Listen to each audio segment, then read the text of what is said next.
Fala pessoal, mais um vídeo aqui para o canal e o tema do vídeo de hoje é como relacionamentos muitas das vezes impedem o homem de crescer financeiramente. E já adianto que não é um vídeo com tema de fique solteiro, não tenha filho, não é nada disso. Não estou nem querendo trazer prós e contras, se é certo ou se é errado, ter filho ou não ter, ser casado ou não ser. É puramente uma questão de números, de dinheiro, de quantidade de pessoas, de gastos envolvidos, de horas trabalhadas, tá? É um vídeo completamente analítico, não é um vídeo com apego emocional e nem com valores do que é certo e do que é errado. É simplesmente uma reflexão. E aqui eu não quero nem dizer que em nenhum momento também o cara vai se casar, é tudo questão de momento também, é tudo questão de que às vezes, alguns anos depois, seria mais tranquilo do que se fosse agora. E tudo isso vai fazer muito sentido ao longo do vídeo. Hoje, novamente, eu estou com as imagens aqui antigas, né, que eu gravei tem umas 2 semanas aqui no interior da Polônia, porque não estou andando e gravando pela rua. Choveu bastante essa semana, estou um pouco na correria também, então eu aproveitei umas imagens que já tinha enquanto eu gravo aqui do home office. Mas vamos lá, pessoal. Por que o relacionamento muitas das vezes impede o homem de crescer? Eu sei que muita gente já começou o vídeo com aquela historinha, né, que todo mundo tem um amigo que fala, quando eu era solteiro, eu era muito sem cabeça, gastava tudo em balada, quase não trabalhava, minha mulher que me botou no eixo, minha mulher que me fez trabalhar, depois que eu virei pai que eu comecei a trabalhar de verdade.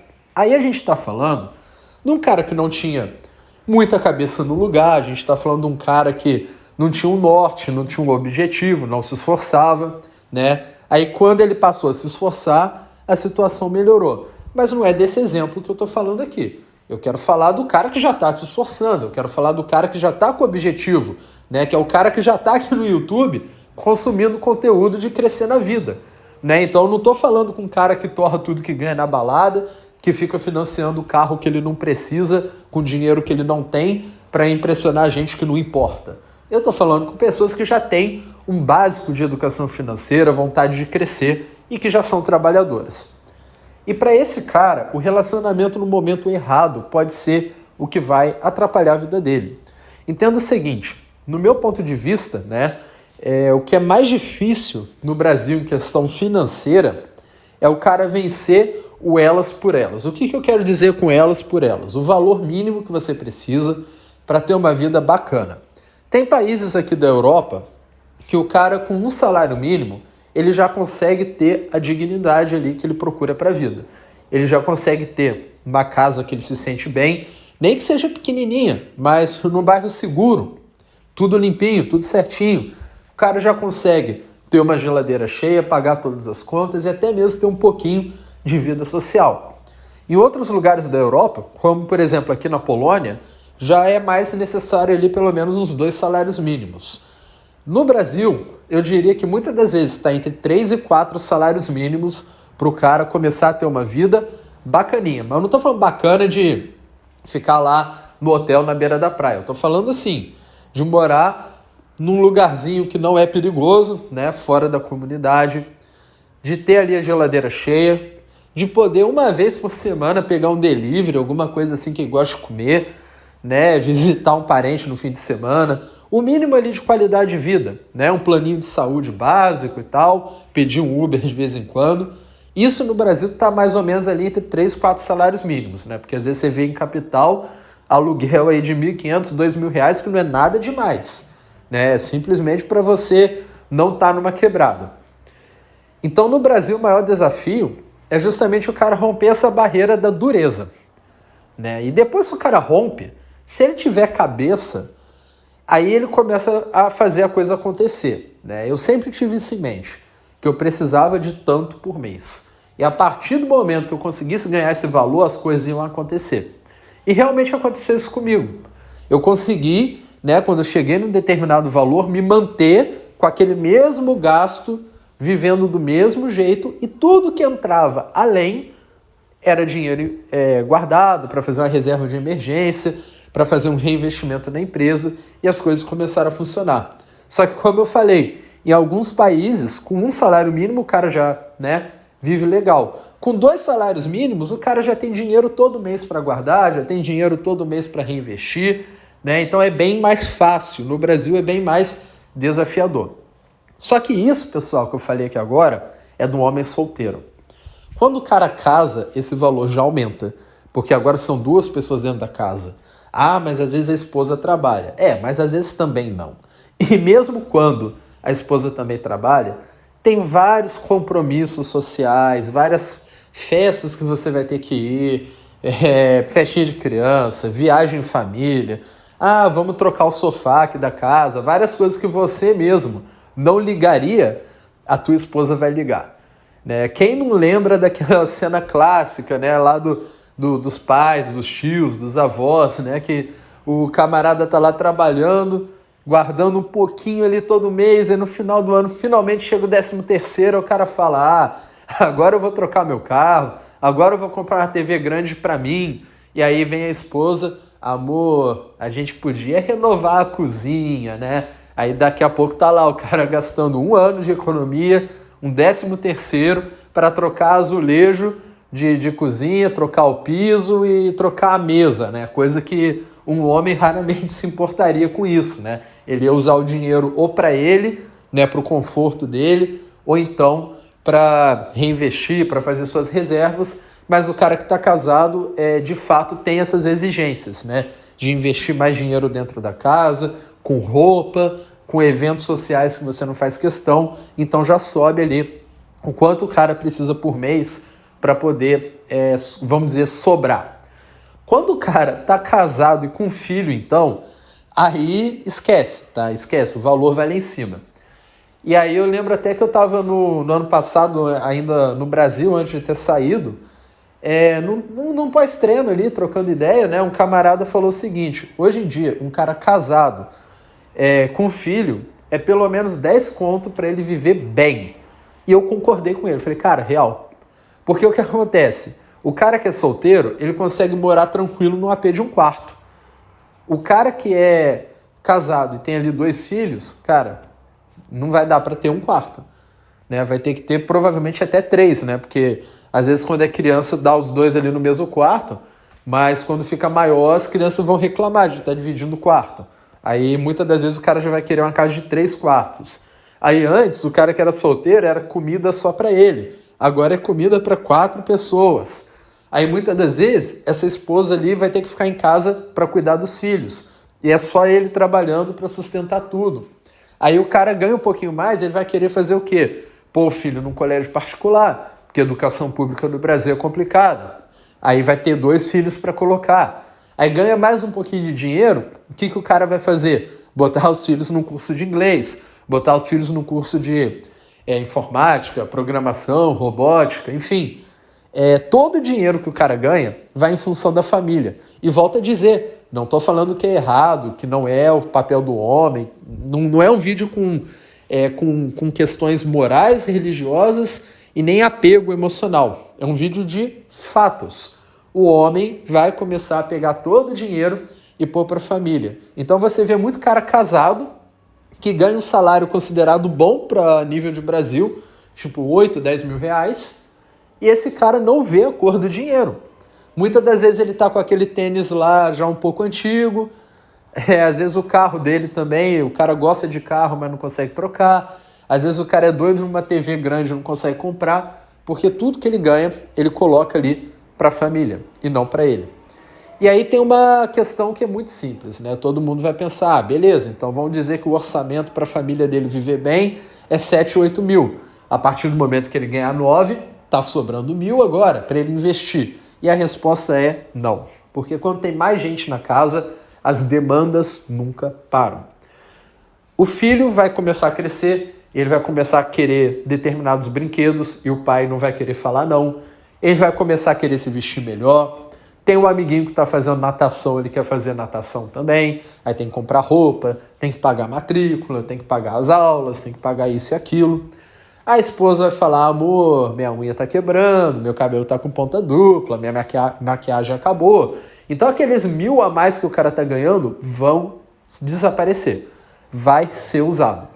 E quando o camarada está sozinho, é só ele, é só uma pessoa que ele tem para controlar, ele mesmo. Eu sei que tem cara que torra dinheiro, mas volto a dizer, não é dessa galera que eu tô falando do cara que tá correndo atrás.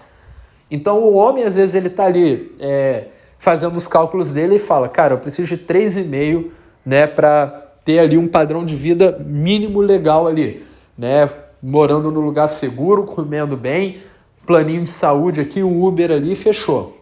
Aí esse cara que chegou nos 3,5, bacana.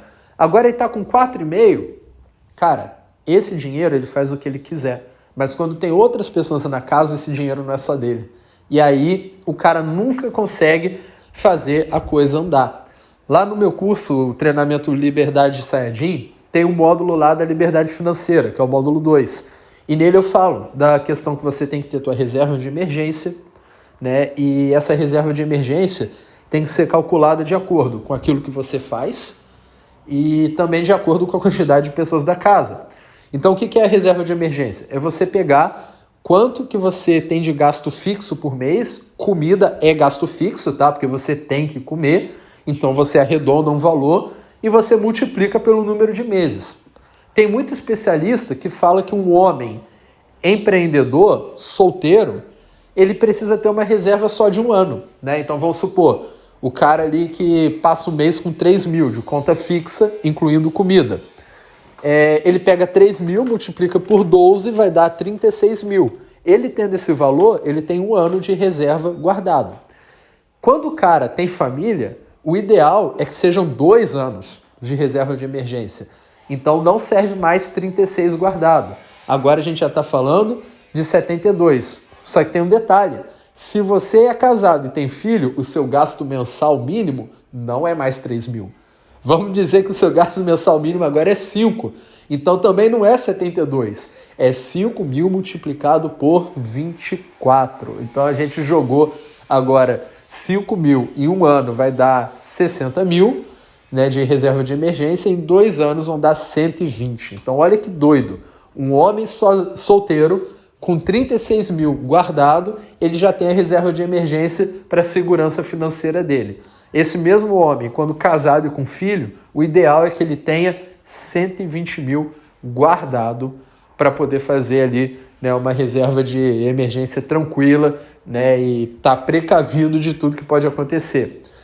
Então a questão é muito simples, pessoal. O cara, quando está em relacionamento, o dinheiro não é dele, o dinheiro é da casa, vai estar ali a esposa.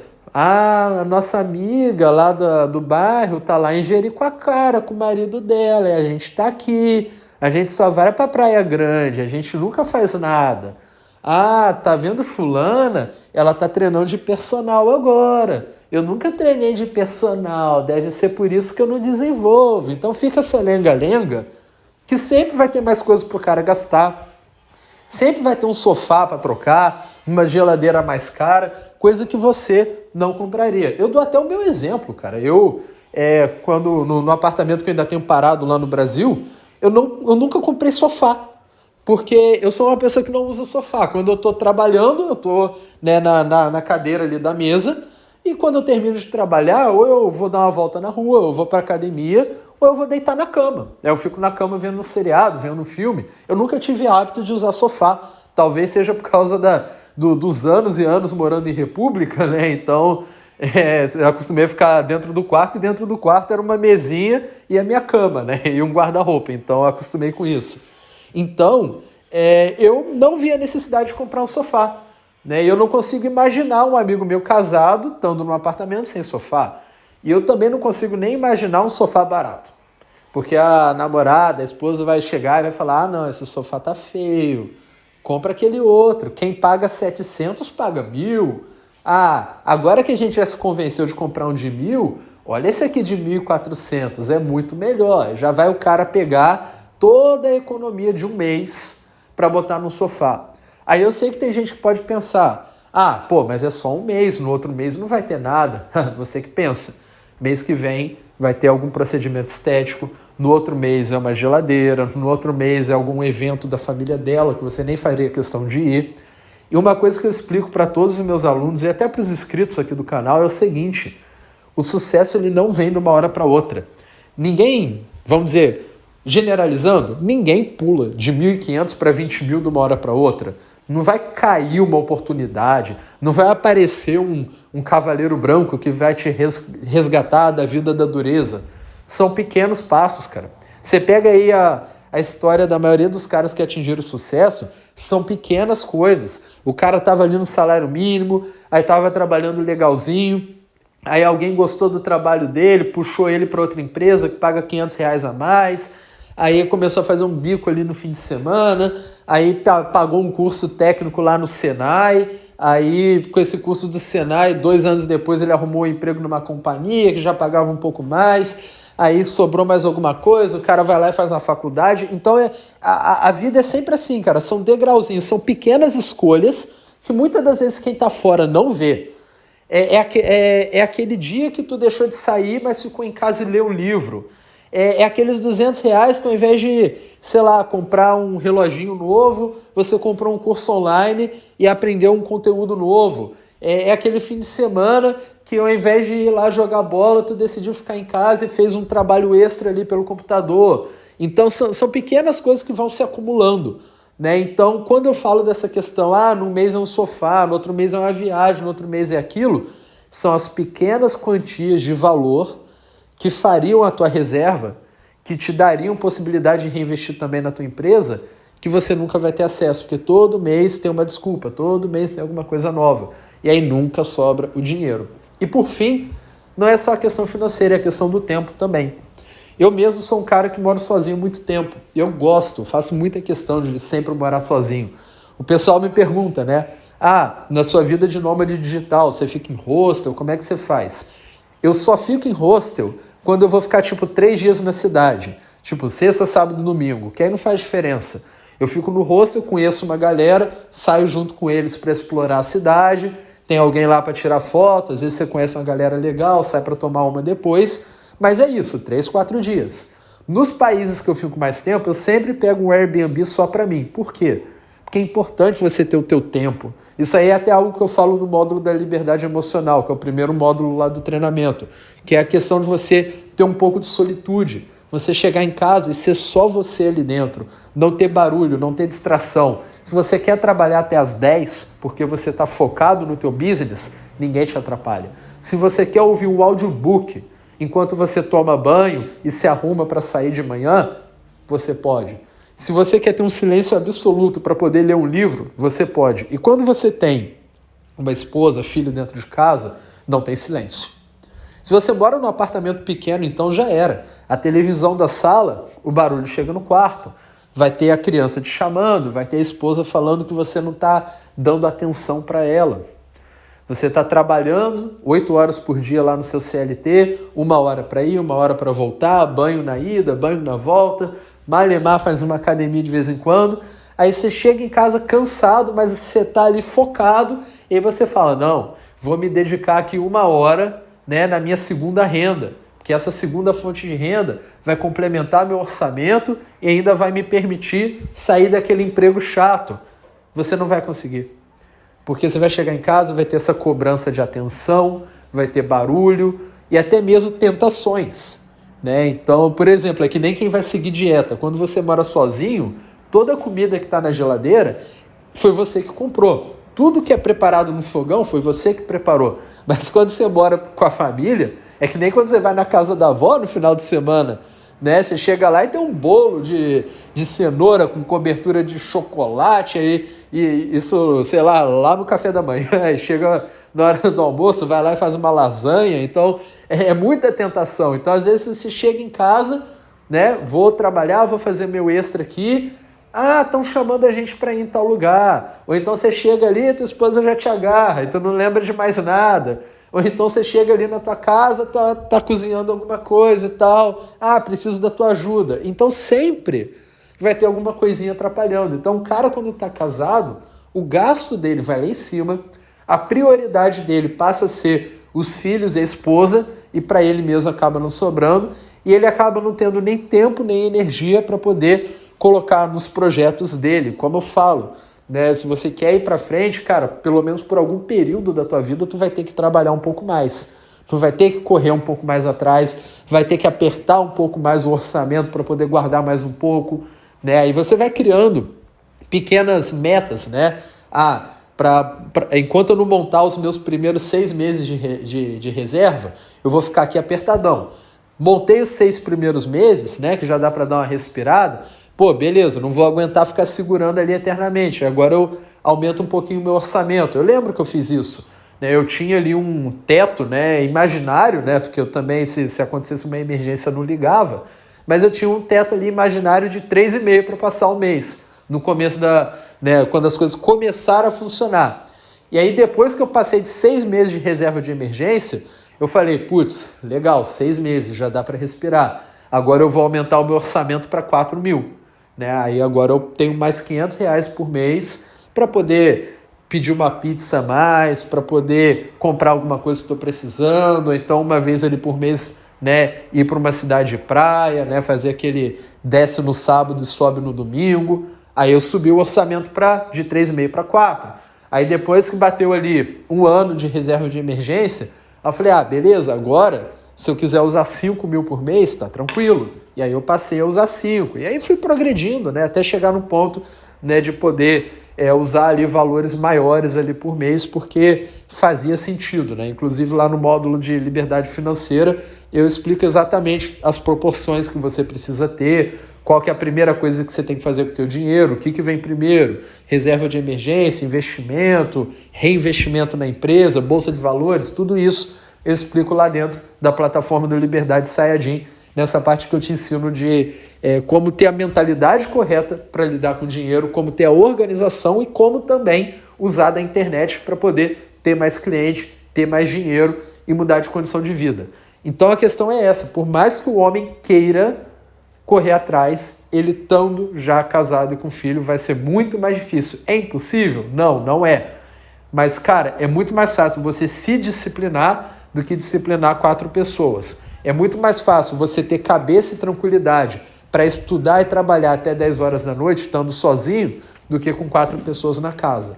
E é muito mais fácil você juntar dinheiro, tendo que somente se sustentar. Você pode entrar no modo espartano, entendeu? É um colchão ali no chão, macarrão com carne moída e vambora, né? Mas com uma família inteira é difícil o cara ficar nesse aperto. Então o gasto dele já sobe. Então um cara solteiro, ganhando 4 mil por mês, ele já guarda dinheiro todo mês, se ele tiver cabeça. Um cara casado, cara, já vai ter que dobrar esse valor para ele conseguir começar a ver a cor do dinheiro, principalmente casado, com filho e tal, porque tem toda essa questão, né, de que no Brasil a educação pública é ruim, aí o cara vai pôr o filho no particular, o cara não vai ficar guardando dinheiro com o filho no público, ele vai se sentir culpado. Aí tem que pôr plano de saúde para todo mundo da casa. Pô, qual pai não vai querer pôr um plano de saúde para o filhinho dele? Né? Ele não quer que o filhinho dele dependa do SUS. Então o que o cara vai fazer? Vai pagar um plano bacana para os 2 filhos, para a esposa. Por último, ele paga para ele. Então os gastos são muito mais altos, o cara não tem tempo, o cara não tem energia. Volto a dizer, não é um vídeo te falando para casar, para não casar, se é bom, se é ruim, questões religiosas ou não. É simplesmente um vídeo reflexivo para você pelo menos entender que às vezes tem hora certa para tudo.